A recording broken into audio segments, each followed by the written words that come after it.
Welcome, everybody, to Tammy Tuesday. We're happy you're here at the podcast of Life, Love, and Purpose. I am super excited about my guest today, someone who I happen to be very close with, my third-born child, Logan Fellows. Welcome, Logan. Hey, what's up? This is my first time on the podcast. Tyler did it before me. I'm so excited to be here. Good. I'm really excited you're here too. It's funny because all of you at some point when I started this have asked about the podcast and said, when do I come on the podcast? And today was perfect. And you said, yeah, I want to go. So here we are.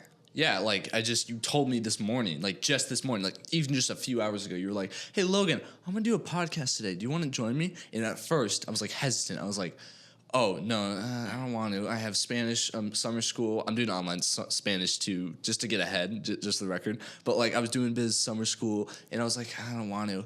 But then I was walking away, and then I had a moment of realization. I turned around, I was like, yeah, screw it, I'll do it. So here I am. Well, I'm really glad that you're here, and I'm really excited because I just want to hear what life is like for you yourself, this day and age, the culture, the kids, all the stuff. So why don't you start with kind of where you are today? How is school going? You were talking about summer school. I mean, it's summertime right now, and it's blazing hot. Yeah, you think? It's 110 out there. I don't even want to step outside of this podcasting room. I know, it's hot. It's ridiculous hot. But so talk about kind of where you're about to be a sophomore. You're 15. Yeah, I finished out my freshman year. I'm sophomore now. I know. So how was freshman year? It really was a bit of a...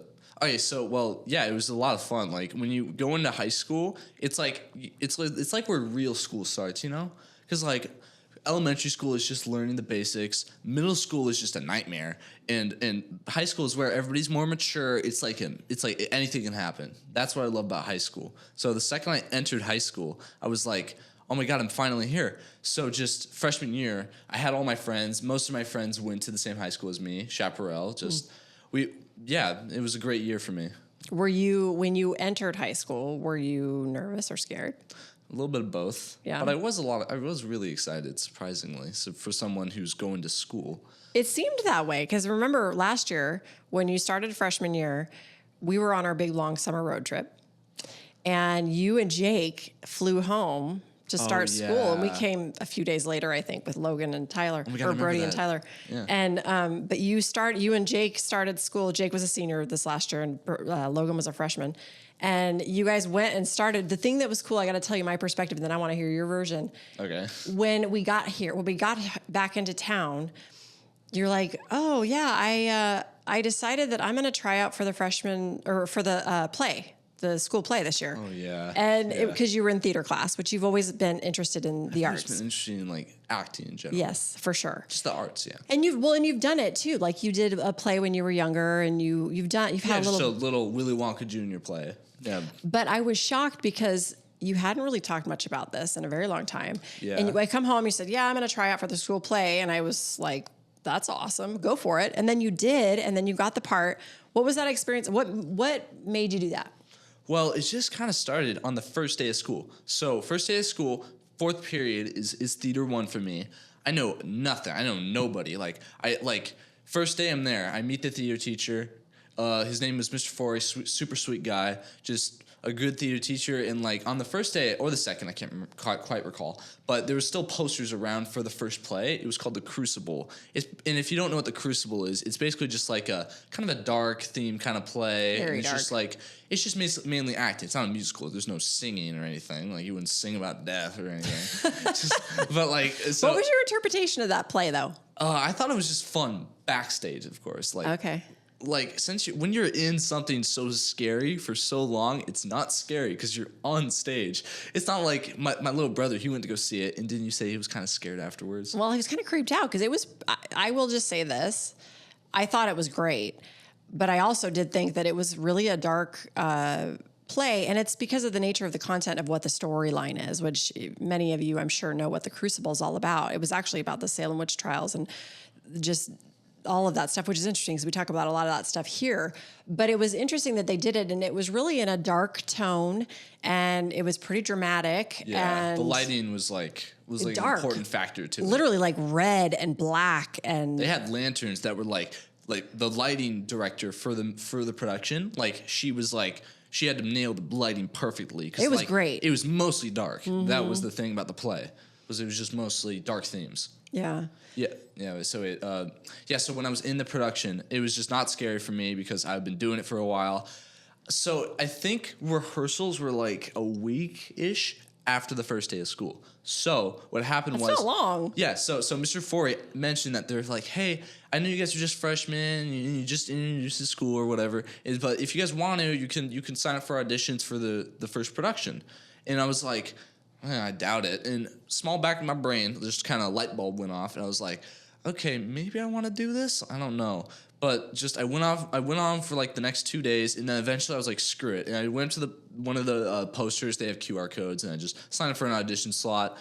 Went to the audition, prepared a monologue, and knocked it out of the park as best I could. I still remember, so the people in theater, it's kind of a close community. Obviously, it's not like huge, but they're like the people that are in it, you recognize them every time. So like the first time I ever met anybody in the theater like community at SHAP, it was during that rehearsal. No, it was during that audition. And like I still remember, like I walked in, it was me and like one of my new soon to be friends, Arian, in theater. We both went to audition, or somebody else, I couldn't remember. But we went to audition, and like I said, like, oh, I'm here to audition. And it was like, oh my God, you're freshmen? We got freshman auditions.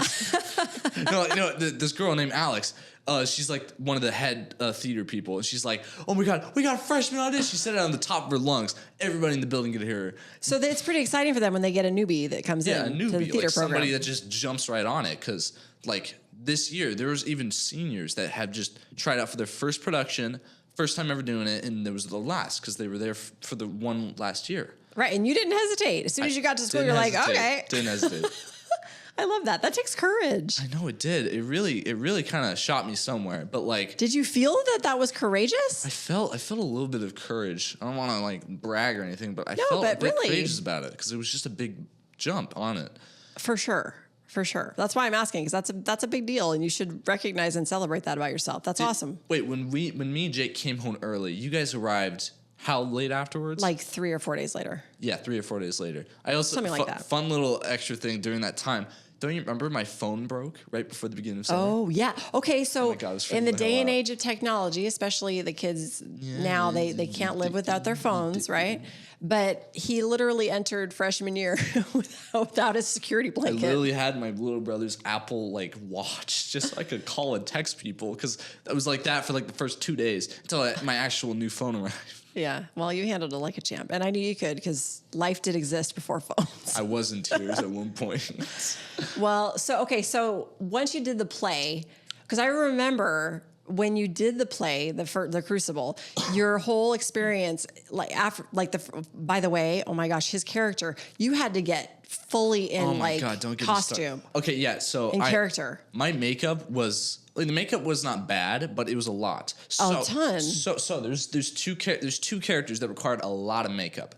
I was one of them. For sure. They were these really, really old people. So my character was Francis Nurse, and Francis Nurse is one of the husbands of one of the accused witches, Rebecca Nurse, and he's just an old person, as well as this other guy named Giles Corey, who was played by one of my soon-to-be theater friends, Zach.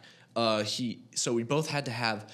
Oh my God, this is so complicated. So first we got these makeups, so we had to wrinkle up our face, and then they would draw wrinkles carefully, and it didn't make it better because one of the makeup artists for me, her name's Everin. She's nice, but she was a newbie and she didn't really know too much about makeup. Oh, she was learning too. She was learning while I was learning.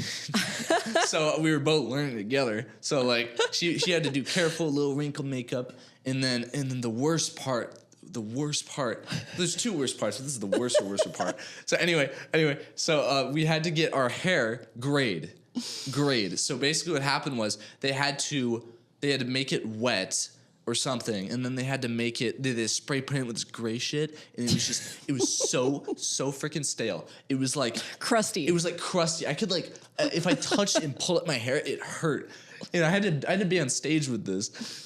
And the last part of the makeup was just I had to put on this I had to put on the facial hair, and I had to put on a full beard and a mustache. Yeah. Which is the most amount of facial hair. And I had to use this stuff called spirit gum, and I don't really like it I don't really like sticky stuff at all.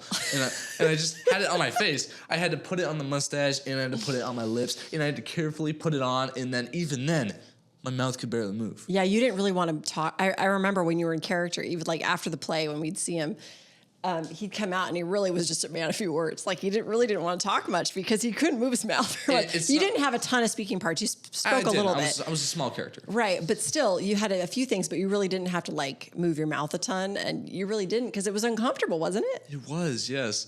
Yeah, it just wasn't like just that aspect of it I hated the most. But everything else was a lot of fun. I met a lot of people.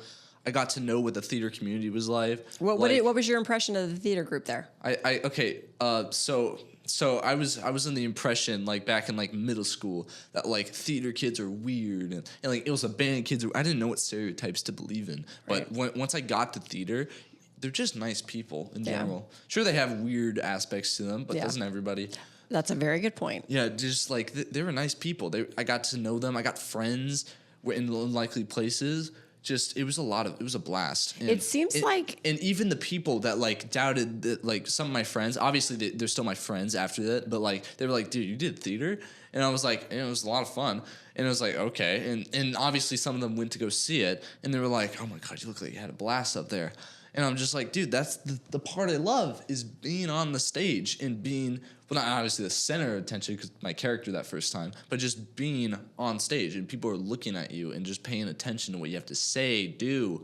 Just, it was just that's that's the best part about being on stage. It's just the attention. I remember that. Watching you with your excitement after you did it, Logan. Oh my gosh. It was was the cool, as a mom and dad felt the same way.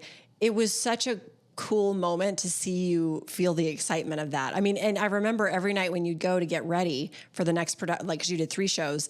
And I remember every time we would take you, you would just be like on this, you would have these nervous like butterflies, but yet you were still super excited. And then when it was done, this level of you just were lit up, and it was really, really cool to see. And it made me really happy for you that you found something that you really loved, because you always have been interested in acting. And I will back this up too. So Logan, well, then he did another play. You did Mean Girls, which is another great experience. Yeah, I'll talk about that in a second. But before that, when you were younger, you've always had an interest in acting and production and making things. Like you make movies. You and one of your cousins, Riley, made, oh my gosh. Oh yeah, when we were little. The funniest. And the reason I say funny is because it is funny, but it was a horror film. Yeah, it was just like a short film. I think it was like 7 or 8 when we made it. And he was like 18. It was so good. This man was like an adult and I was a little kid, and it still turned out funny.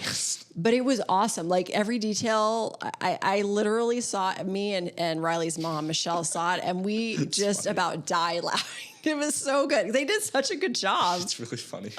So anyway, you've always had this interest in creating and making things, and I think that says a lot about who you are and how bold and courageous you are. I always felt like just the second I've seen, I think it just took a few movies when I was little to be like, I've always wanted to be in one of those. Like these people you see in other movies, like actors, like famous ones, like maybe like Ryan Reynolds, Jack Black, just like people that are actors that are well known for doing acting. Like I've just always wanted to be one of those people. Like even as like me now, I one of my goals is to make like an acting resume. We've talked about this. Yeah. I want to make like an acting resume so I can apply to be in like maybe like a small role in like an actual film. Yeah. Maybe like a background character or some kid that says something, just something small, because you never start out big. Everybody knows that. You build up a reputation. That's how it works. But like, just I've always wanted to be in a movie. So like I'm 15, and you know how there are kids in films, like Of course, major films, yeah. Of course. Well, and one of the benefits that you have, Logan, is you have so many benefits to just your physical makeup because you're desirable. I'm like he's 15 and he's 6'2" already, which I think he's still has more to go. Yeah, none of my so friends you're are taller than me. extremely I look tall. down on all of them. He's extremely tall. You're super handsome. You're very charismatic. You have so many gifts that really feed into what it is you want to do. So really the world is your oyster. It's just a matter of getting out there and doing it. And that's a tough business. I mean, it is a tough business. It's a tough business. The acting business is harsh. Everybody, yeah, it's just a thing everybody knows. Yeah. So what do you think, what are your plans? Okay, let me ask you this. Where do you see yourself in 10 years? 25. 6, 7? Okay, what else?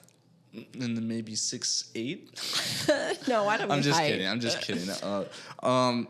In 10 years, so I'll be 25. So I don't know. Acting, Yeah. but like getting roles in films. I don't know.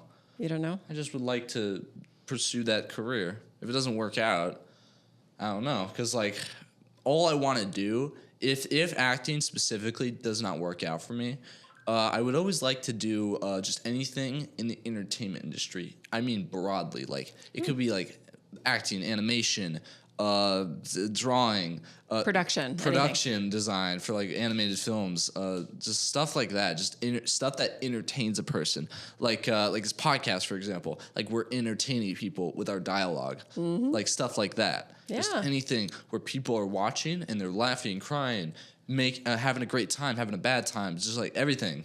Just I hear you. Like that in general. You want to in some way reach people. Reach people, yeah. So when do you think, because you talked about when you were a little kid, when do you think it was that you were feeling like you'd watched a movie or a show or something and thought, I'd like to do that? When do you remember when that was? No clue. No clue? Or was there a movie or something or an actor that you saw that you were inspired by and said, that's cool. I'd like to do that, or I could do that. I have no clue. Like my memory doesn't reach past like 15. Like I'm terrible at it. So no, there was no like turning moment when you felt that way. No, just that you can recall. From my perspective of not remembering, I've just always felt it. Yeah. Well, that's, to me, you know what that tells me, and you know I love to talk spiritually. I think that that's part of a purpose or a calling. There's no reason for it. It's just something that you are just gravitated to. Remember the movie Soul? Yes. You remember how like I love Soul. In The Great Before, there's like this, well, it's called the U Seminar or something. I know animated films. You could ask me any Disney question, I can answer it. Oh, and by the way, you can recite this kid can recite movie quotes like you cannot believe. Yeah. He remembers like full monologues, dialogues in so many films. Yeah, but in Soul, there's like this. In The Great Before, there's like this. You know how there's like, for those of you who've seen the movie, there's like this area where like these little souls like that are just born. They go through these little like buildings or capsules or something, and then they act, and then they contribute to their personality, and then Joe Gardner's like, what? This is where personalities come from? And then the worker Jerry is like, oh, well, you think people are just born with them? It's like, it's just a part of them. Like they go through and they're like, there's like the one video where it's like an old 80s style kind of video where it's just like, welcome to the U Seminar mentors, because there's like people, yeah, it's like the people who are dead and they're like inspiring people and who lived great lives, and they're gonna inspire these little souls to like find a spark, which is the last aspect to their earth pass, which allows them to go start a life. And like in the video, like there's like a few souls that are like, it's like, I'm a dangerous like explorer and I'm very dangerously curious. And then there's like this one soul that's like, oh, I'm a super manipulative person and I'm extremely optimistic. So, okay, actually, that's a perfect thing to talk about is that movie, because I remember that movie came out, I think, in 2020, didn't it? No, it came out in 2020. It came out in Christmas of 2020. Yeah, Christmas 2020. We were all home. Nobody was gathering at that point. And I think it went straight to Disney Plus. No, it was in theaters. Our whole family, all 6 of us, I mean, Eric and I and our kids, and we watched that movie, and I feel like it was so well illustrated as to what is very possible that goes on. I mean, in a comedic, funny way. Exactly. But honestly, if you think about it, like, you got to find your spark. And your spark is what literally brings you here. So that, like, to my point, we all have some sort of spark or calling that makes us what they want to do in life. And we come here with it. It's just part of us, right? Just a compulsive need to want to, just a compulsive need to want to do something, like right. in life. Exactly. So I find it very interesting. And I love when movies, especially when they cater to kids, so they can show and illustrate that type of thing, so people can be aware that that's a real thing. I thought they did a great job on that movie. That's what Pixar is really good at, is that I quote this from a YouTuber, but Pixar is really good at appealing to a wider audience. Like, so they got it's like kids love them because they're cartoons, and adults love them because they're heavy concepts, like old people dying and souls and stuff.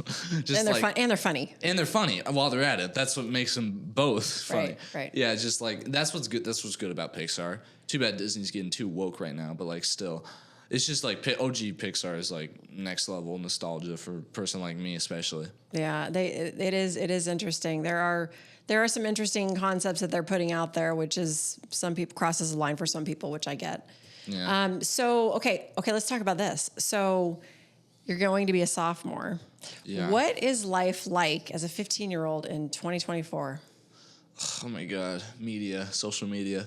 Tell me about it. Social media is like, I don't know. It's just something that we're so used to as kids now. Like, I'm 15. Like, obviously, kids ranging from like as young as like maybe like 7, because like parents like cannot deal with their kids. They just got to give them a phone, and then like some of them just overlook the fact that it doesn't have to be a smart one that you do social media on, so you don't have to introduce them to something so soon. But like just social media in general, no offense, it does have its good parts. There's a lot of them, but there's also a lot of bad parts too, obviously. Right. Yeah, but I don't want to specifically talk about that. But like, it's just social media. It affects a lot of people in a lot of good and bad ways. I don't really know where I'm diving with this, but just I don't know, social media. That's the major part of. So when you think about what life is like as a 15-year-old in 2024, that's the first thing that comes to mind is social media. Well, because like the thing, like if I'm talking with my friends, we obviously talk about like inside friend group stuff, but we also like to sometimes just jokingly talk about like media topics, like oh my God, Joe Biden's president. He's like, America can be described in one word: a footitarian. Like we joke about that kind of stuff, and like and a ton of other stuff. But like still, just like media affects how we talk, and just it affects us personally, even if we're not on our phones. Okay, so answer this for me. Do you feel for yourself and maybe your friend group that there is a false sense of how you present yourself to the world because of social media? Or do you think that you're truly who you are on social media or in person? I'd say I'm the same. But, well, just for me specifically. I always like to keep it, like, I always like to be funny with my Snapchat stories. I like to be funny with my Instagram posts. Just simple stuff like that. Just I'm kind of the same as I am on social media. I'm not going on Twitter posting random stuff. I don't even have Twitter. Right. I'm just like, posting like funny stuff. So what is the most common way for people your age to communicate now? Phones, obviously. On what platforms? Texting, Snapchat especially, a little bit of Instagram. I think that's it. But is it mainly Snapchat? And also, I've heard you say that. A little bit of Discord. Discord. Okay. So even in those interactions, so your interactions with females or friends that you're getting to know, or people that aren't in your close core of friends. Yeah. Do you see any of that going on in those worlds, like where they're presenting themselves in a different way than they might if they're standing in front of you? Do you see any of that? Not really. I'm not very good at deciphering what people are posting and what they truly mean and how they actually are in real life. I'm not good at that kind of stuff. That makes sense. Okay. So I always ask because it seems that's in younger people. I agree with you, Logan. I think you're pretty much what you see is what you get. I don't really see much difference in you, no matter who you're interacting with or what you're doing, which is one of the things that I love about you, is because you are truly just authentically yourself. Don't ever change that way. I'll try not to. It's hard with society. It is hard, but it is hard. It's nothing but change. I commend you for being that way though at this age, because it's not easy to be that way at this age. A lot of teenagers are like insecure and like and a bit stupid in a lot of ways. Define that. What do you mean stupid? How are they Like stupid? obviously, you've heard about like kids. Social media affects them, and as well as like maybe bullying or like maybe they're emo or something. You know where I'm kind of going with this, like suicide, like just yeah, like it's okay to talk about that. Like just. It's like teenagers get so into media, they feel like it's their whole personality. Like, this person says that, and we all know about this stereotype. Like, oh my God, social media is affecting my life, and then it could lead to bad things like that. But like, just self-esteem issues and things like that. Self-esteem issues, guys. We'll be back after these messages. I'm just kidding. Okay, but just like, yeah, it's people real. let the media get to them when in reality, why would it? Like, it's nothing. Just a bunch of assholes online. Like, it doesn't. I've had this random experience. I think it was in middle school where this girl, I know her, but and she clearly is like a shy. Like, she doesn't like to talk to anybody. She has like a few friends. And like, I just remember this one time when I was like sitting in Miss Lee's classroom, and my friend had this D&D club, and we would play Dungeons and Dragons all day. And what was so best is that we got this little lunch pass, and we could skip the whole lunch line. We would just walk past him and just flip them off the whole time. Oh, nice. I'm just kidding. I wish, but it was just fun. Like, we could skip the line every day, and we just went straight up to her room and ate, and then played D&D. But like, I remember one time, I think it was like on the last days of school, where Annika, her name's Annika, and she was just crying one time, and I was like, "Oh, Annika, what's wrong?" And she was like, "Do I look fat?" And she looked. By the way, she's not fat. She, if I saw this person for the first time, I'd be like, "She looks fine."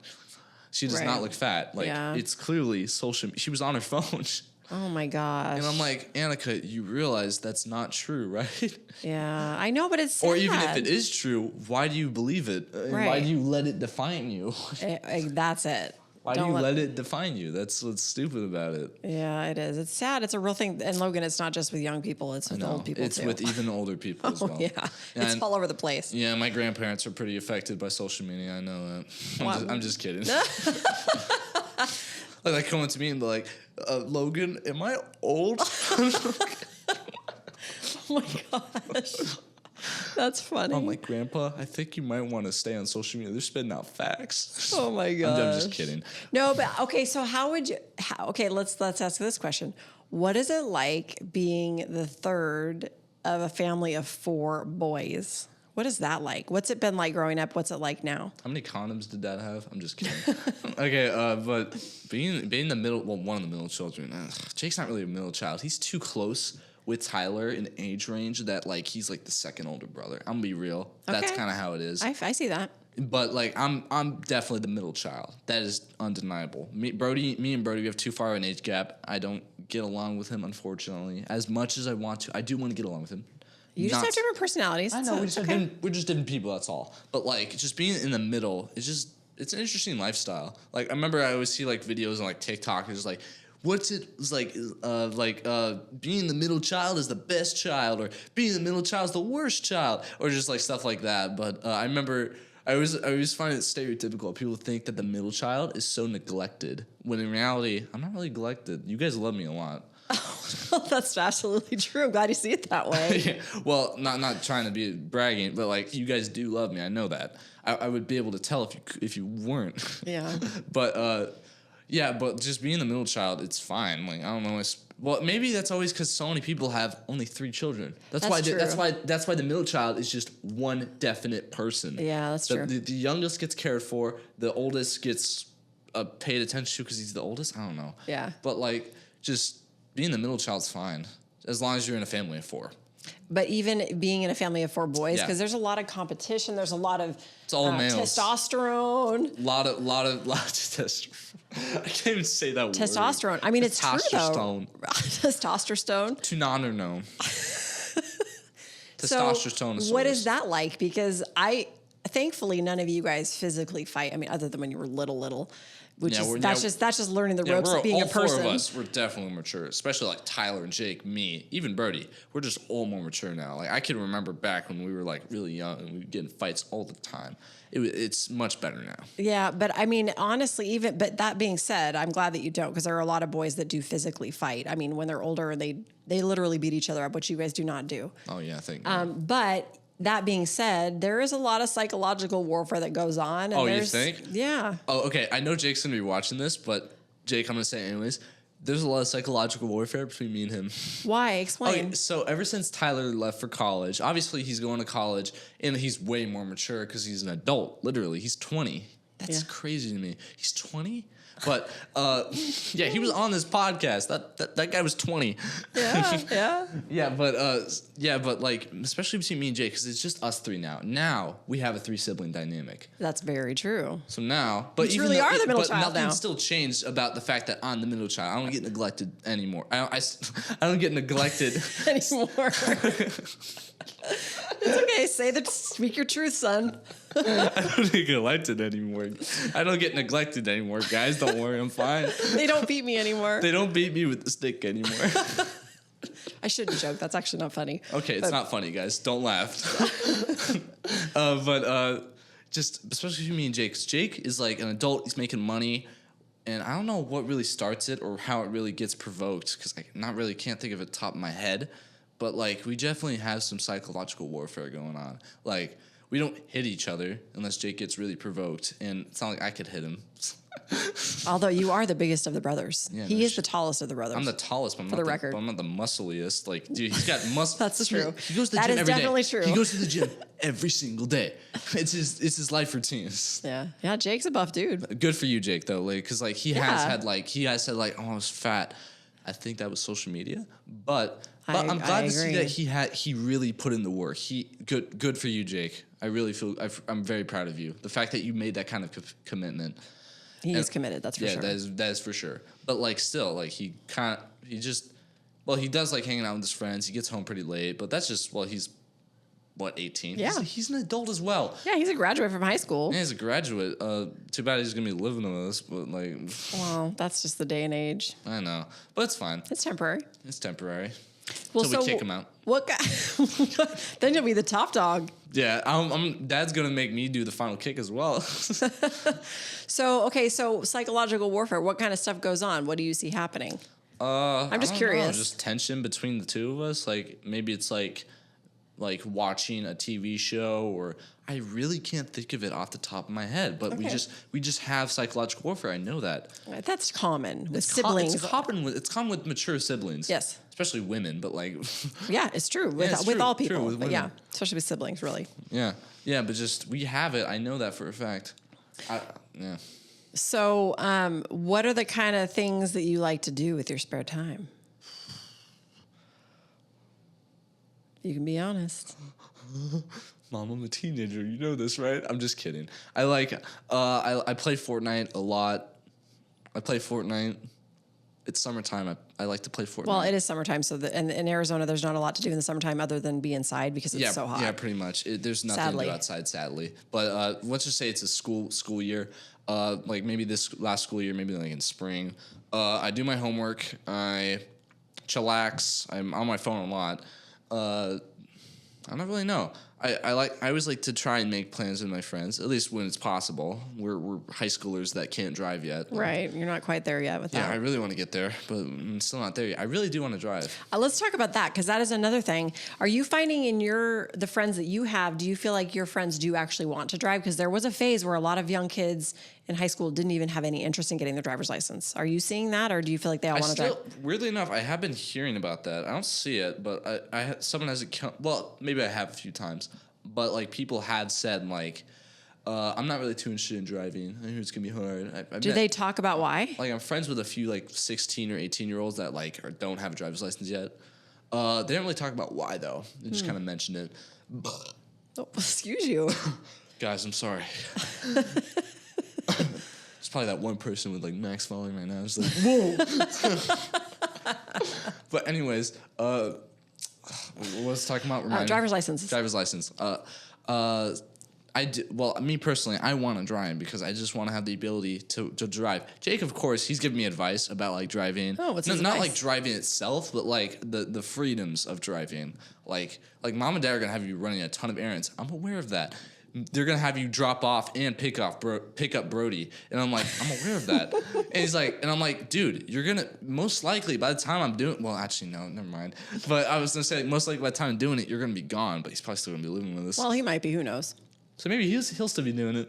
I don't know. The truth is, because there's so many of you, we all contribute to things that go on in the family. So yeah, Jake being one of the older ones, and Tyler especially. Tyler was an errand boy when he got his driver's license. He had to help us with errands because when you're outnumbered as parents, you need more help. Drivers You need more that work for free. Well, the whole point is you can't get your kids everywhere they need to go with just 2 drivers. Yeah, and as soon as you get a driver, it's a huge benefit because you can actually get people where they need to go and everybody contributes. And then when you get a second driver, same thing goes. Yeah. So it'll be the same thing with you until it's not necessary anymore. And it's not always the case.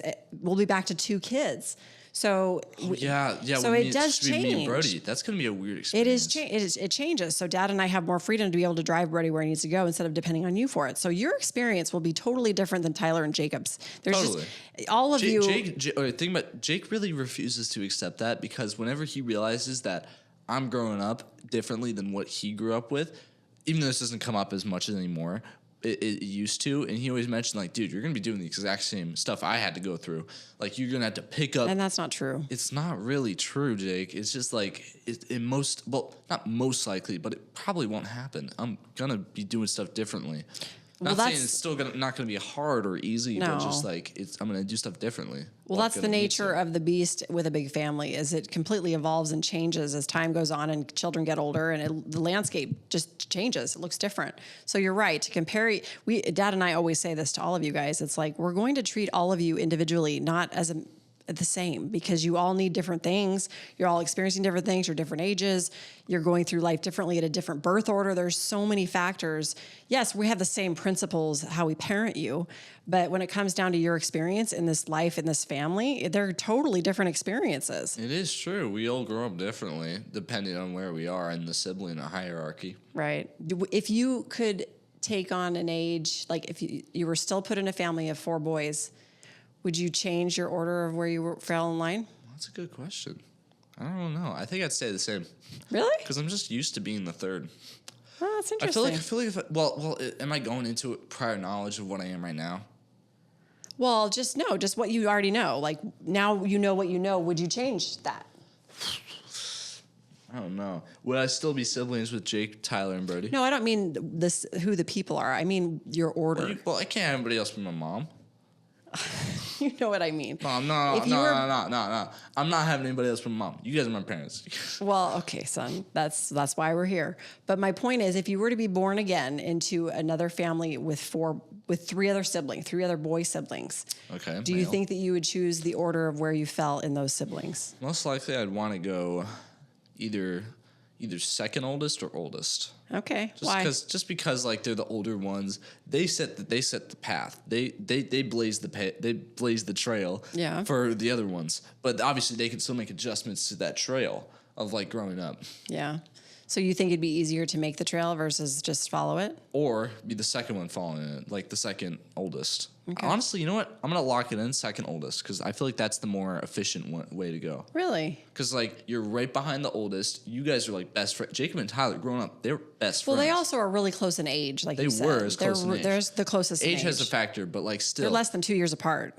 Yeah, and you and Jake are over 3 years, and you and Brody are over 3 years. God, so I really difference. am separated from everybody. I'm in the middle of being separated. You're truly the middle child. Are you okay with that? I'm the true middle child. Are you okay with that? I'm fine with it, I guess. Yeah. Well, it's funny because I've thought about that a lot. Dad actually there's a book out there called Is the water gonna arrive? Birth Order. Oh, you can have some of mine. Okay. There's a book called Birth Order. I haven't read it personally, but Dad liked the book because there's a lot of things that go into how you experience life when you consider where you fell if you're in a big family, meaning more than 2 children. But even in that case, if you're first or second, there's factors that affect you and how you experience your family, depending on the order that you're in. Yeah. So that's why I find it to be an interesting conversation, because I'm the youngest of 5.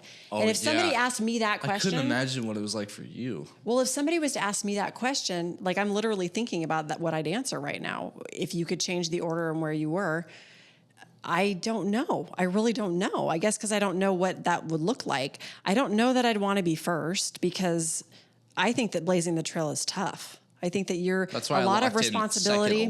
Well, a lot of responsibility, I think, falls on the oldest. They have a lot of expectations. They're expected to help more. They grew up as the main helper, like Tyler was. Right. And then second, you have a little bit more of a cush, because you got your first sibling that's kind of your shield to like as much responsibility, and your responsibility comes a little slower probably. But it also probably depends on your gender, because if you're a girl, gender has a big factor as well. I agree. Very big factor. So if you're a girl, girls, no offense, Logan, they tend to mature earlier. So I think that's that true. they're more motherly by nature. So if you're the second oldest and your oldest is a boy and you're a girl and you're second, you may have just as much, if not more, responsibility than your older brother, because you're that's fair. feminine. But I don't want to be a girl. Well, that's good to know, because that's not what you are. I'm glad that you embrace what you are. I'm actually transgender, Mom. Well, I'm just kidding. Let's be sensitive. Okay, sorry. All people are special and all people are amazing. People are different. But exactly. Actually, let's talk about that for a second. I actually want to talk about this. Different people? Yes, I want to talk about, because I feel that there's a lot of judgment on people that are different. And I think you and your brothers know how your dad and I feel about that, which we love all people. We may not necessarily relate to what they're... I do agree that we overjoke it too much, and it's not a good thing. No. Not saying I do not have respect for all people. I do. I just like to joke about it because it's just funny. You find it funny.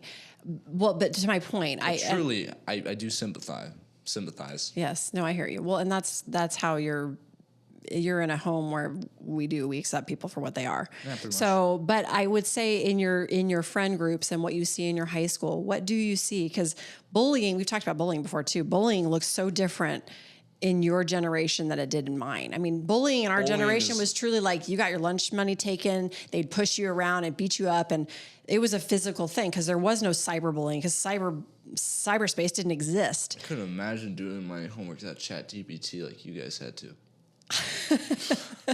No, but literally, when you talk about bullying, going back to the social media point, I mean, there's a lot to be said about how people interact. And like what I was saying before, kids now have this, and adults too, have this false facade they can hide behind a screen, so they can more easily poke and jab and make fun of someone that they wouldn't necessarily say that to them if they're face to face. Oh yeah. So the bullying that goes on, and you've said this, they're like, "Mom, nobody takes your lunch money. There is no physical bullying. Is it truly lunch online money anymore? It's always online." That's true. In our schools, there is no physical lunch unless money. a hacker comes to school. Right.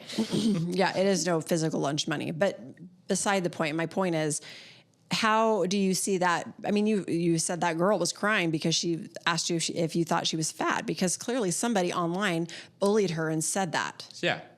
So it's clearly very common. Yeah, cyberbullying is definitely the number one type of bullying nowadays.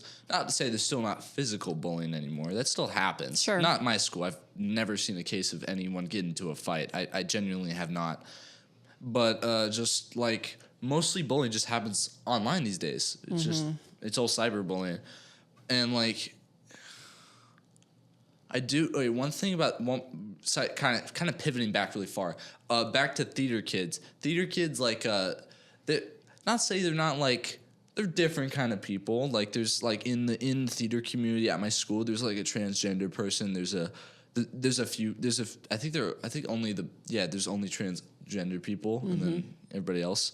But I kind of see how they probably just ignore that. They're one of the people that like are different, and they learn to ignore the people that are being mean to them. So theater people are they like, accept themselves enough to not even care what they're saying out there. Yeah, pretty much. I can kind of see how they level do that. of confidence. Yeah, they have confidence. That's what I kind of like about them. That's awesome. Is that they're just good people that like learn to like they don't get sucked in them. They're not listening to people saying like, "Oh, this person's weird because they're transgender or something." Like they're good at like just ignoring it. Yeah, they don't let it get to them. At least I don't know that personally about them. I'm just guessing. Right. Well, based on how they're presenting themselves to the world, and they have a lot of courage to get, even considering it takes a lot of courage, guys. It does. It takes a lot of courage to get up on stage at this age, period.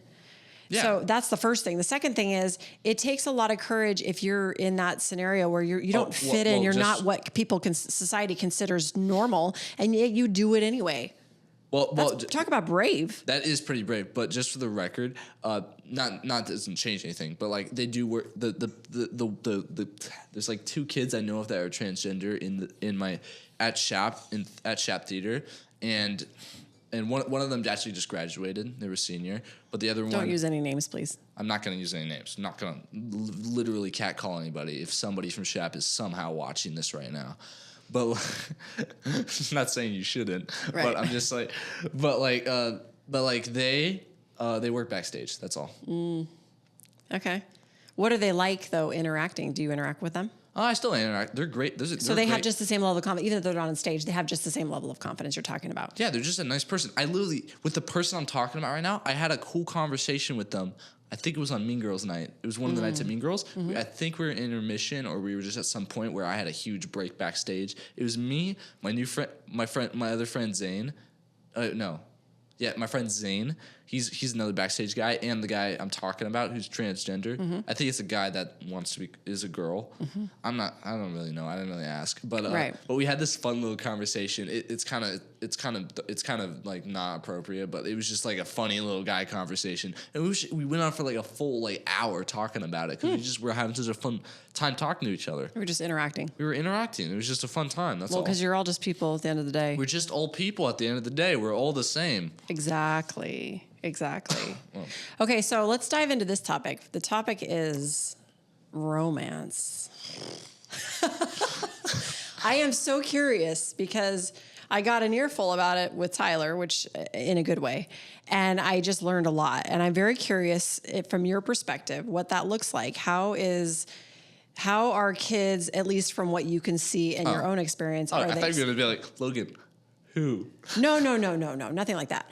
No, I just mean like, how are you experiencing people that are dating or romantically involved? Like, how are they interacting to get to that stage? What does that look like? I have a cool story based on that topic. Okay. So in my theater class, another person in theater class, there's this girl named Emily.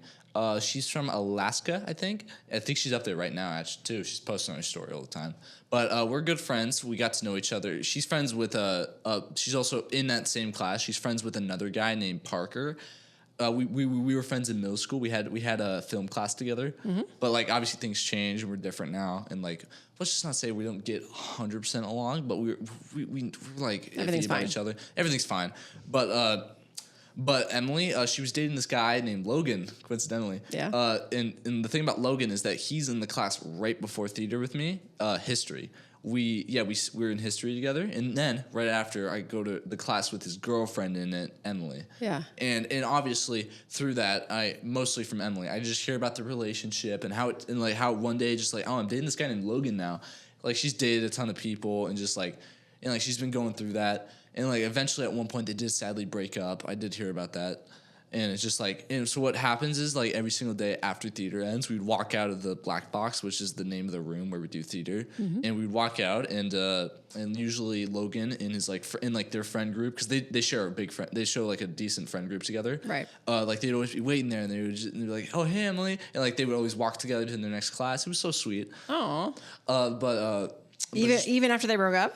After they broke up, what was weird is that the friend groups, obviously they were all friends with each other. Right. So like the friend group still showed up, but Logan wasn't there with them. Oh. After they broke up. Right. But Logan eventually did show back up because I think they made amends, but they're still just friends. Oh, that's good. Yeah, it was kind of interesting, like seeing drama unfold over time. Yeah, that is. You were just as an observer. Oh, I was an observer. Yeah. Yeah. So how do you see that for yourself? Like if you're interested in a girl, because I feel it seems like, based on what I've heard and what you hear out there with younger generations of kids going back to they can hide behind a screen, they tend to have less courage to walk up to somebody that they're interested in and say, hey, do you want to hang out? Do you want to, like to express some kind of interest? How is that for you? Do you feel that way? Do you feel like you have to hide, or do you feel bold enough to walk up to somebody? And What is that like for you? Well, I would feel that I'm bold enough. It always depends on the scenario, I guess. Like, if I'm at school with my friends and there's a cute girl in the hallway and my friends are like, hey, you should go talk to her. Not like pushing me, like daring me, but like say, you should go talk to her. And like it's the perfect scenario, like nobody's around. It's just her and maybe like one friend.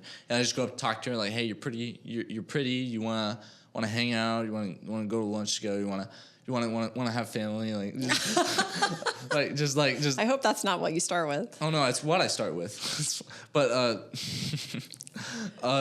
yeah. So, I surprisingly I still do see people walk up in person and say hello. But I'm still willing to bet that there's still relationships that I don't know about that were just on Instagram, or like Snapchat. Like they meet up in person after they meet each other on Snapchat, and then they go from there. Yeah. There were a lot of relationships it's high school. There's a lot of relationships going on. Yeah. Yeah, but like just a lot of in-person stuff does happen more than I would think, at least at my school.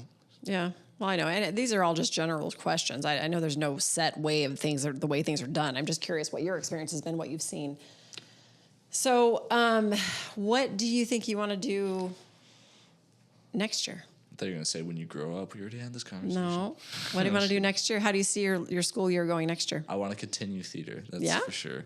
Do you know what are the plays again? Okay, so what they do at SHAP is they do 3 productions a year. So we didn't actually talk about the second one I did. We kind of Mean Girls. Well, I mean, we didn't have to go into all the details. We would have to go into all the details again, but like, so the point is, this freshman year, I did. First production of the year, I did Crucible. The second production was this production called Urinetown. It was really funny. I liked it.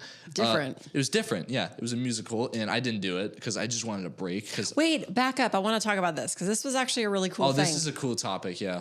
Because I remember this is something I was so happy and proud of you for doing. So I remember you finished the Crucible, and then it was time to look at the next play, which was Urinetown. And you came to me. Wait, real quick. I want to insert something. Urinetown was actually just a substitute production because originally they were going to do Carrie, which if you don't know what Carrie is, it's even based more on dark. A horror film. It's even more dark than the Crucible was. Totally. It is an extremely messed up film. Like I didn't even know how messed up until Mr. Forey explained. Like, oh, dude, Mr. Pantier. Have you seen it? No. But he said, like, the movie starts with her getting, like, her period in the shower, something, like, very dark and just very disgusting. But, like, he said that Mr. Pantier, our principal, he just said, no, we're not doing this. So he had to quickly come up with another replacement play. Yeah. Replacement, yeah. So when you found out it was Urinetown, you were kind of like, I don't know. I was like, what is this? So then the way you told me anyway was that you said, I went to class and they kind of pressure. You said, I think I'm going to take a break because these productions are no joke. Think about theater kids that they pressure. If you do one, they pressure you to do the next. Not like extremely, but they definitely pressure you to do the next. But not even just that. It's a big commitment when you commit to a production because your practices are intense. You're there every day. It's a big commitment. It's a lot of time commitment. So you, at that point, you were just kind of tired. You'd done the Crucible and you're like, okay, I've done that. I still am interested in doing the last one, which is Mean Girls. You always said you wanted to do that one, which was funny and light. And then when it came to Urinetown, you're like, I kind of need a break. I think I'm going to wait until Mean Girls. And then you went to school and you got kind of a little bit of pressure and pushing. You should do it. And you finally were like, okay, so you did the audition. Of course, you got a part and you were about to start rehearsals. And you came home and you said, you know, Mom. I know it was the first day. It was the first day of rehearsal. Well, right. No. Something like that. Yeah, it was the first day of rehearsal. And you came home and you're like, I just don't know that I want to do this. I dropped. Yeah. I kind of feel like I got pressured into it. And I said, well, why don't you tell me you don't want to do it? And you were nervous about letting people down is what you said. Yeah. And I said, well, here's the thing, Logan. You've got to figure out what's important for you. And this goes back to my whole message here. And I have to throw this in here because it was very, very relevant in this story, was choosing self-love and realizing what you know you need and what's best for you, which is exactly what you did. And I'm so proud of you that you chose that, even though you were afraid that you were going to let people down and you didn't want to disappoint anybody and you wanted to stick to your commitment, you still, even in all of that, knew what was best for you. And so when you went and you said, I decided that I don't want to do this. And you were like, you know, please don't be mad. I don't want to let you down, all the things. And they were like, they totally understood. Right? Yeah. So like Mr. Forey, he always says like, if you ever want to drop production, no shame in doing it, but like still just like, make sure it's like somewhere in like the beginning, like at the most like the beginning month of rehearsal. Like just definitely decide to drop, because if you drop like a month before the production is about to air, that's when they're left high and dry. That's when you know you're effing everybody up right there. Exactly. But you were nowhere near that. I was nowhere near that. I was the first day of rehearsal. I was perfectly fine. Yeah. Anyway, I just had to throw that in there because I was really impressed with how maturely you handled that and knew what you wanted and that you chose yourself first. You're always better off in that scenario, always. So good job on that one. Yeah, but I didn't say, it's not like I didn't regret it, just a little bit. Obviously, I chose the right option, but like obviously I still was a little jealous because it was a really fun production. It was really funny. Well, when we went to see it too, afterwards you were like, I kind of wish I did it. And I get it because you know how fun it is when you're doing it. Yes, it's the experience to be on stage. Yes. So that was also a learning lesson, right? Yeah, it was. And in the chance that there are Shap Theater kids watching, especially Broderick, he's taller than me. He's very tall, and he's just I think he's a junior. No, he's going to his senior year now. But his sister, her name's Annika. She's my age. She also started theater with me because she wants to do what her brother's doing. But that's besides the topic. Broderick, he played the narrator for that production, and in the show is he plays this officer. So in Urinetown, the whole story is that it's basically kind of like a post-apocalyptic sort of like town where the government is paying people for the freedom to pee and poop. Literally urinate. Literally to urinate, you had to pay. Like if you're caught in a bush, they would haul you off to jail. Like it was really like. Yeah. Really abstract concept. Really abstract concept. And so he plays the narrator who's like dressed as an officer, and he's one of the like the law enforcers at Urinetown. And he played it really well. And there was a funny part where it was at the end of the production. It was a funny part where he improv'd where this is the night I was there. So there's 3 nights. This is the night that me and my mom were there. His mustache, he had that kind of spirit gum stuff, and sometimes it just doesn't stick. And what happened was he was talking too much, and it just fell off, and he just really quickly like got it. He's like, oh, budget cuts. Because like the thing about the Urinetown is that they break the fourth wall. They break the fourth wall. Explain that. What does that mean? So you know the classic trope of the 3 wall in a production of not everybody knows that, so I'm saying you gotta explain it. So in an original like sitcom, like maybe like Fuller House, yeah. So Fuller House is a good example. Full House, yeah. That was Fuller House. No, Full House. No, they're filling up the house. But anyways, so how it works is that there's 3 walls: the back wall, the 2 side walls, and then the 4th wall is the wall that you're watching from. That's where the camera is. That's audience is watching. That's where the live audience is behind it, laughing, getting that classic laugh track. And what happens is they call it the 4th wall because characters, they only exist in the world that they're in. They don't within the 3 walls. They don't understand. They exist within the 3 walls. They don't understand that they're being watched by us, being as entertainment. Right. And what the joke is, when a character looks at the 4th wall. Like imagine these are the 3 walls. If the character looks at the 4th wall and they talk to the audience, that's what it's called, breaking the 4th wall. I never knew that. That's cool. That's how that trope comes. They're aware of them being in a production. Yeah. Okay. So that's interesting. I could go deep on that one, but I won't right now. Yeah. So, okay, going into next year. So the productions, what do you think you'll do next year? Okay, so next year, so what they do is, so I'm gonna first talk about the banquet event. So, yeah. So at the end of this school year, it was in May. There's this thing called banquet, and it's basically this cool event where you have to dress nice. There's food, there's snacks. Everybody in theater's there, and if you're an inducted thespian, which I was a freshman, I got inducted, and what happens is it's like they do like a fun little ritual where you have to do improv with like an object. It was just a basic theater ritual kind of stuff. How many kids were there at the banquet? I don't know. There's a lot, but it's just everybody in theater. Still a lot of kids, but like so we did that. There was like food. We did a lot of cool like improv games. It was a lot of fun. Yeah. And they also had like parts where they like revealed rewards for like best people in certain theater categories, like best male lead, best female lead, stuff like that for the full school year. It's like the Oscars for the school. And I didn't expect myself to win anything because obviously I was like 2 side characters in 2 productions this year. Like I doubt I would win anything, but I surprisingly won best male ensemble role, which I was really surprised. Oh my about. gosh, he was so good in Mean Girls. His character was hilarious. You were one of the, what were you called? I was one of the mathletes. He was a mathlete and he nailed it. It was Oh so my God, funny. I love being the mathlete because like it's a character where you're just a nerd. Yeah, he played the nerd well. It was I good. got to play the nerd in high school. Well, one of them, because like mathletes is a group. Yeah. There's like three kids. So I'm gonna name their actual names, including myself. So it was me, Logan, Will, and then Merrick, and then the main mathlete, which was Kevin G, which is one of the main side world characters, is Kevin G. And like we're just a funny little nerd group. We don't get bullied or anything, but we're just like we're a nerd group, and we like do mathlete competitions. Mathlete is a play on athlete, but math. Yeah, it's kind of like just a math competition. We do those. Right. So going back, are you going to do plays sophomore year? Oh yes, absolutely. What are the plays again? Okay, so the plays is it starts out. Yes, I remember. So it starts. Are you out, supposed to spoil this yet? Should I? Maybe you shouldn't. Well, because only the theater kids who went to banquet. That's when they revealed it.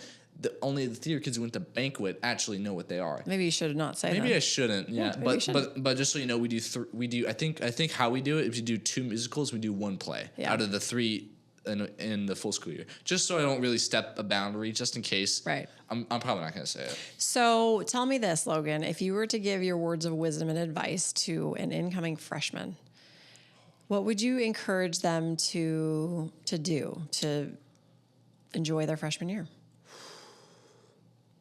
Now that you know what that was like. Try something new. If you're something cool like what I did, like theater, it wasn't necessarily new. It was always a part of me, but try something. Just like if there's like an audition or there's an art class opening or there's a film club opening, like whatever you want to do, like go whatever for your it. interest is. Yeah, the thing about high school is that if you don't leave your mark in high school, you're gonna regret it. Obviously, you don't peak in high school, but like still, just like try to make a mark, make friends, have an experience that you remember that you can tell people in the future. Like that's the thing about high school is that if you don't jump on it early, like freshman year, the second you get there, then you probably won't jump on anything at all. Interesting. I think that's very true. It's like, why not start right when you get there? You could sophomore year, but I don't recommend it. Well, because you already kind of find your tribe. You find your tribe early, so you already have friends, you already have people, you have a community to go Get to. involved. You get involved. Yeah, that's the key.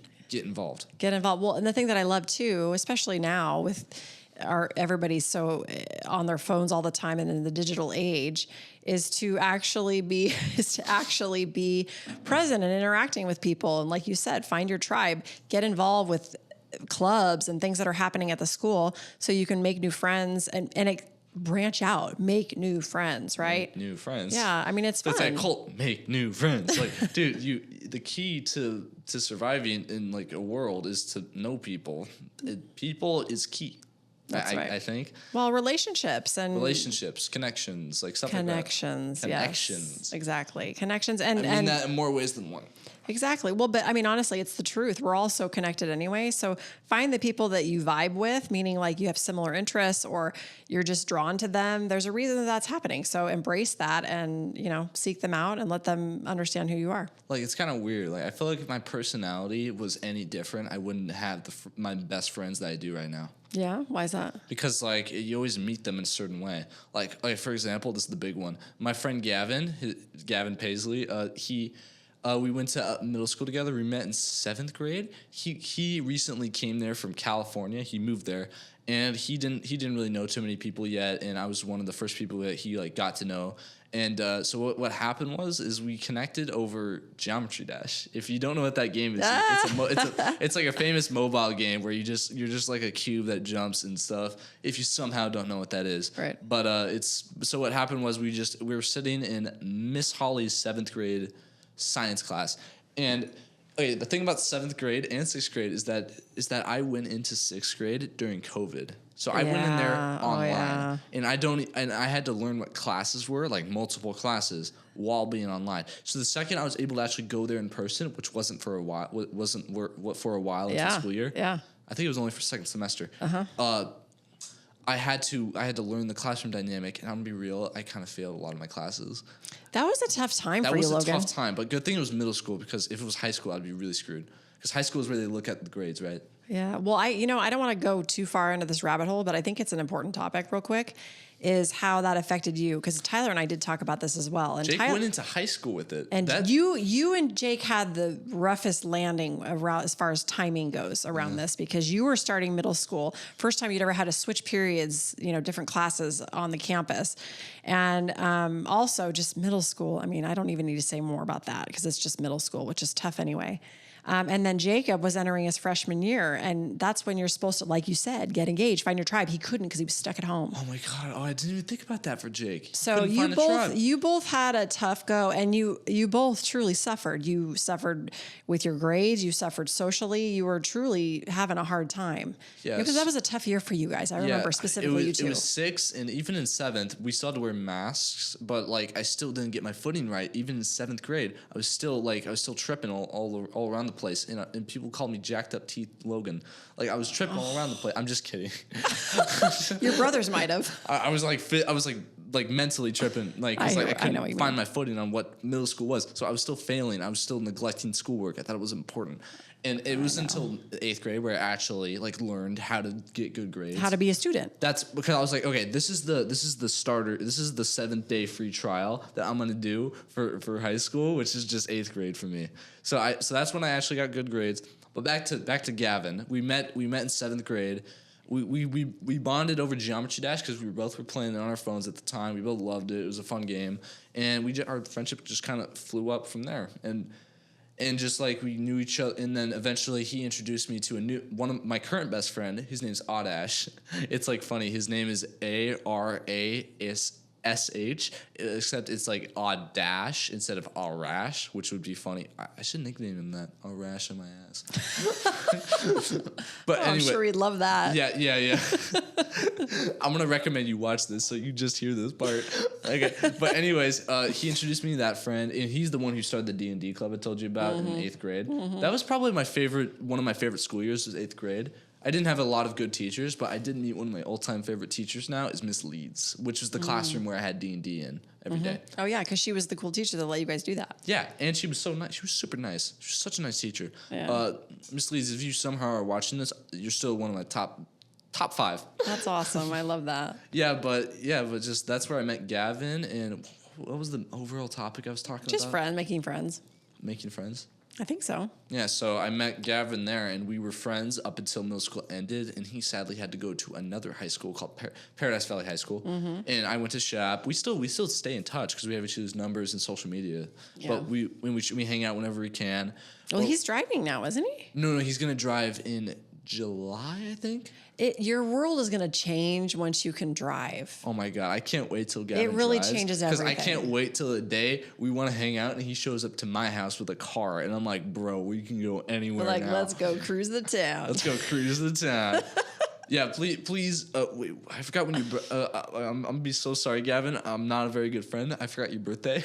Oh, but at least you're owning it now. I know for a fact it's somewhere in July. Maybe June. July hasn't happened yet, honey. Or December. I don't know. Anyway, anywhere between January and December is your birthday. But anyways, that's where I met Gavin, and we're still good friends. And I met a ton of people during freshman year. I have a ton of friends now. Because you got involved. Not just theater. I just met a ton of people in my classes. I've gotten to know people. I've gotten to hate a few people just that are annoying and suck. That's a real thing in high school. I'm just gonna. You mind if I talk about it? Never mind. That's no. Well, I don't know. What are you gonna say? I don't know. Just saying it because there's a few kids that I really, really hated. You don't need to be saying names though. I'm not gonna say their names, but there's one kid in it was Spanish. It was my Spanish class. Spanish was a bit of a weird class because at the start of the year we had our teacher Miss Patterson, and the thing I really feel bad for her because she seemed so sweet, but she was very bad at authority because we would goof off and they wouldn't listen to you guys. She's like, hey, please be quiet, and they would just goof off. I felt bad for her really bad. But eventually she would be missing classes a lot during the first semester, and she had a ton of substitutes all the time. And we were in a classroom at the top of A building, which is where the languages are. And at one point in the school year, she just kind of vanished, and we had a substitute for a while. And then we eventually got a long-term substitute at the end of second semester, at the end of first semester, Miss Preciado, and she was our teacher till the end of the year. Yeah. Yeah, and we moved classrooms like all the time. It was so weird. We went from A building all the way to the E building, back to the A building, and then to another room down the hall in the A building. It was so weird. So, but yeah, you had some. I remember you had. But in that, wait, I'm sorry for interrupting.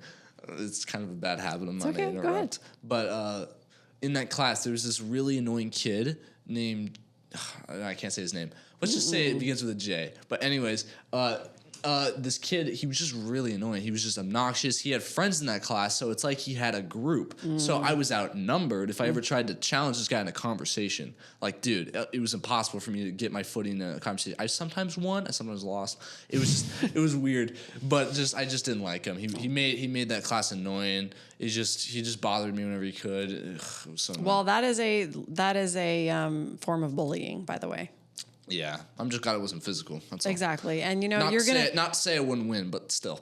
Well, I mean, you're gonna deal with that throughout your life, Logan. That's just we all do. There are bullies out there, and they will do what they do, and you have to rise above it and just realize that this doesn't have anything to do with me and move on. Yeah, if we're gonna rise above, let's just stop talking about it, anyways. Good. So hey, we're gonna wrap up. But if you were to give, is there any other little nuggets or pieces of advice you'd give to people that are your age or anything else? Okay. So, wait, you remember Caleb's? You remember Jacob's old friend Caleb? Mm-hmm. You remember how he has a little brother named Trevor? Yeah, Trevin. Trevin, sorry. What grade is he in? What's he going into? I think he's going to be a freshman. Really? I think. Oh, yeah, he's a year behind me. Yeah, he's going into freshman year. I think so, yeah. Yeah, so, like, for people like him, like, people I have met and I've known, we're not really friends anymore because we don't really hang out. Well, you might see him in high school, though. Yeah, I'll probably see him because, like, you may even have when you're a classes sophomore, together. you see freshmen all the time. Well, like, and you sometimes classes. We could also have classes that intertwine because, like, the thing about high school is that it's like freshmen and sophomore mostly intertwine, and then juniors and seniors mostly intertwine. Right. So I'll mostly see him a lot, but like for advice for people like him in broadly, I know a lot of 8th graders. Well, like that were this year. I know a lot of kids that were a grade below that are coming into SHAP. Advice for them if they're somehow watching this, which I've said about a lot of people, but if they're watching this, just like get involved. I've already said it. Like just jump on something. Of course, you don't have to, but like I really do recommend it. Like if you find something that you like, it's a calling, it's like something you want to do and you know you're going to enjoy it or you think you're going to enjoy it, then go for it. Yeah. Just like jump on it, get involved, or else your high school career might not even get started and you won't even have one. You'll just have straight A's and you'll just float through no and social not have, life. You'll just float through under the radar. Yeah, exactly. Well, I got to tell you, I've thoroughly enjoyed this conversation. And I love you desperately, and I'm so beyond proud of you. I think you are an amazing human, and you have a beautiful soul, and you have so much to share with this world. And I just cannot wait to see what comes next for you and the light that you're going to shine on everybody. So I'm grateful that you came on here, and this is a beautiful timestamp because I'm sure we'll do this again in later years. But it's kind of cool to get this just out there now. I'm calling it. I'm going to be 20 next time we do this. Okay. And the subscriber count is going to be a few million. Oh, I like it. I like where your head's at. I'm going to call that right now. Okay. You heard it here first. So thank you all for listening and joining us today. I hope you enjoyed our conversation. It was truly just pure and honest, a mom and a son having a little chit chat about all the things that matter in his life. And all of those things matter to me. And they should to you too, because it really is a reflection of our youth and what's possible and how people are interacting. So we hope you enjoyed it. Please make sure that you subscribe if you're watching on YouTube. Like he said, we're trying to get up to 2 million. So your subscribership helps. Also, if you want additional information, you can always visit my website at tammytuesday.com and follow us on social media at Tammy Tuesday Life on both Instagram and Facebook. Always sending you with lots of love and light. And remember, life, love, and purpose, it all begins with you. Peace out.